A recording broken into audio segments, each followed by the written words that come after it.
This update you're about to watch was shot last week. It's been really busy, so here it is now.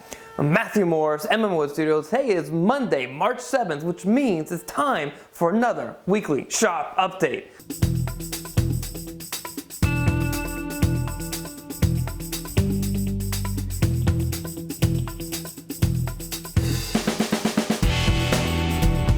So what's been going on in the shop this week? Well, a lot of work on the breadboard ends. So check it out. Here is a breadboard end with a whole bunch of work done to it. So let's talk about this right here. First off, I needed to route out the channels, which are right over here, for the ebony splines that are going to go into the breadboard ends and transition into the tabletop itself. So to do that, I grabbed the jig that sits on top of the tabletop, and you just clamp that guy down.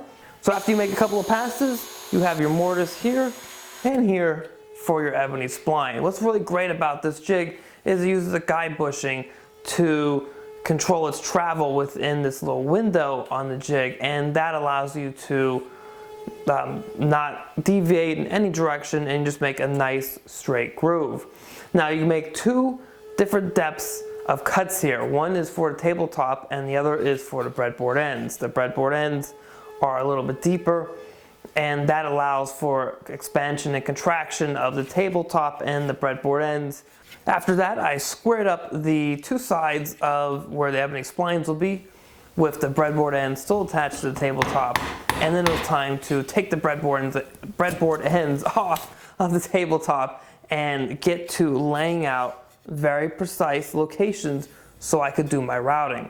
Now, it's really worth the time to do a very precision layout here, because you're using an 1/8 of an inch and a 1/16 of an inch bit, and you want it to be right where your lines are, so everything just falls.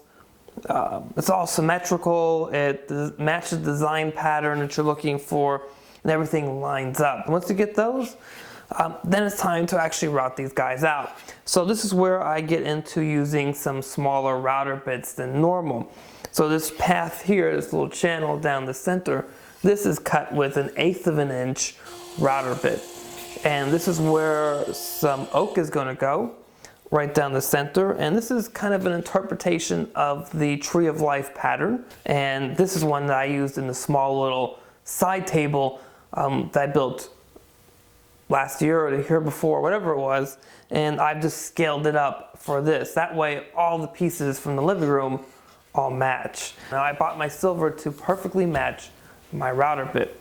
And I also made sure to set the depth so that the silver would be barely protruding, just barely, when I make these first cuts. And then once I come in and clean this up with some hand planes, the silver will come out just a little bit more and it'll be right at the height I want it to be. So that way it'll save me a whole bunch of time trying to file it down, and all I'll have to do is buff it out. Maybe a little bit of sanding and then buffing.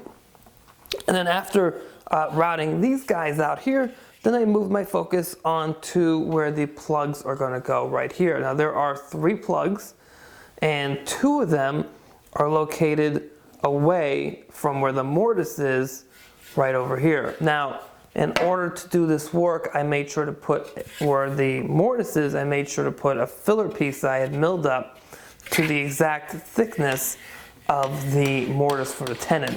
That way I'm providing support to this piece that is thinner, and I know I'm going to want to actually remove all the material from that section, or pretty much all of it, so that provides backer material to prevent blowout and from this piece breaking over here. It's a lot of force when you take that hammer and you hammer it down. So that's really important. And once I got that done, my pattern was pretty much finished. Now, there's a little bit more work left I have to do, which I'm going to get on tonight, which is to square up all of these little slightly rounded over pieces. Now I've actually done that on this piece here. I have not done that on this other breadboard end yet, so that's next. Once that's done, I can start surface prepping these guys. I can't do the inlay work yet The inlay work needs to happen after I've surface prepped this and rounded my edges over and got this pretty much ready to go.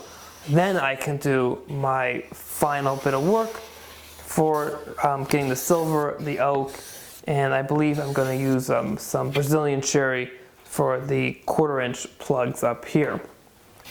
So now, last week's question of the week was, well, the responses were amazing. Everybody, I think, had a really great conversation, and a lot of people liked using the multi-tip screws, and a lot of people liked using dedicated screwdrivers.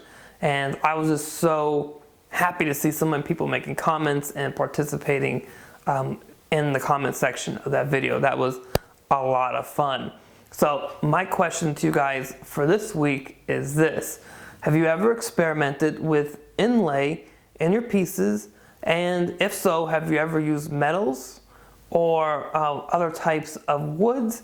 And I guess I have a 3-part question here, which is, what type of inlay work do you want to actually see? Have you tried it or would like to try yourself? Let me know. I'm really curious. Put those down in the comments for this video. That'd be really great to read those. For me personally, I love doing the silver stuff in here and then the fruit woods. What I want to get into is some double bevel marquetry, as well as some other inlay work that is very much green and green, where in larger door panels there is scenes or flowers or other things that are inlaid into the panel. So that's what I would like to do. All right, well, there's nothing like getting a phone call right in the middle of filming. I feel like I'm in the movie theater and I forgot to hit the vibrate button on my phone. Anyways, so as always, please subscribe to the channel, share it with your friends, and if you like this video, hit the thumbs up button. If you're watching this on Facebook, hit the like button, share it in your timeline, and head over to the MM Studio page and like that page as well. And as always, have a great week in the shop.